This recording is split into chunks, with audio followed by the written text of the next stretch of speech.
Աստված հավատարիմ է։ Դեյվիդ Վիլկերսոն։ Օր մարտի 12։ Ավետյաց երկրի իրական նշանակությունը։ Աստված մեր նախահայր Աբրահամին տվեց Քանանի երկիրը որպես հավիտենական ստացվածք։ Ծննդոց 17-րդ խոսք։ Միգուցե մտածեք, Աբրահամը պետք է ուրախանար սրանով։ Աստված իր սերունդներին խոստացավ հավերժական հայրենիք մինչև հորիզոնը, և այն հավերժ է մնալու։ Այնուամենայնիվ, նոր կտակարանը մեզ ասում է, որ աշխարհը կկործանվի կրակով, այն ամբողջովին այրվելու է, և այդ ժամանակ Տերը կհաստատի նոր երկինք և նոր երկիր։ Ինչպես կարող է Աստծո հավիտենական ստացվածքը լինել պարզապես անշարժ գույք Աբրահամի համար։ Ինչպես կարող է հողը հավիտենական լինել։ Իրականությունն այն է, որ այս խոստացված երկիրը երկրից դուրս մի վայրի խորհրդանիշ է։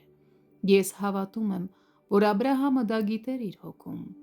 Աստվածաշունչն ասում է, որ երբ Աբրահամը ապրում էր Քանանում, նա միշտ իրեն օտար էր զգում։ Հավատքով պանդուխտ եղավ Ավետիքի երկրումը, իբր օտարությունում։ Եբրայեցիս 11-9 խոսք։ Ակնհայտ է, որ Աբրահամի սիրտը երկրից բացի այլ բանի էր ձգտում, որովհետև սպասում էր այն հիմունքով հաստատված քաղաքին, որի ճարտարապետը և արարիչն Աստված է։ Խոսք 10։ Աբրահամը կարողացավ տեսնել երկրի օրհնության իրական իմաստը և հասկացավ, որ այս վայրը իրական սեփականություն չէ, սա պարզապես գալիք մեծ օրհնության տեսողական պատկերն է։ Աբրահամը հասկացավ ավետյաց երկրի իրական իմաստը։ Նա գիտեր, որ Քանանը ներկայացնում էր գալիք Քրիստոսին։ Ինքը Տեր Հիսուսն ասում է. «Աբրահամը, ձեր հայրը, ցանկացավ, որ իմ օրը տեսնե, և տեսավ, և ուրախացավ էլ»։ Հովհաննես 8:56 խոսք։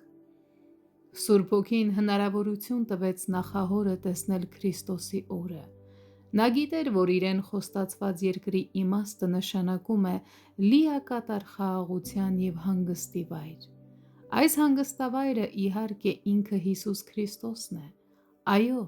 Տեր Հիսուսը մեզ խոստացված ստացվածքն է։ Մենք Նրանն ենք, և Նա մերն է, և Աստված մեզ կոչ է անում ստանալ մեր հավիտենական ստացվածքը պարզ հավատքով։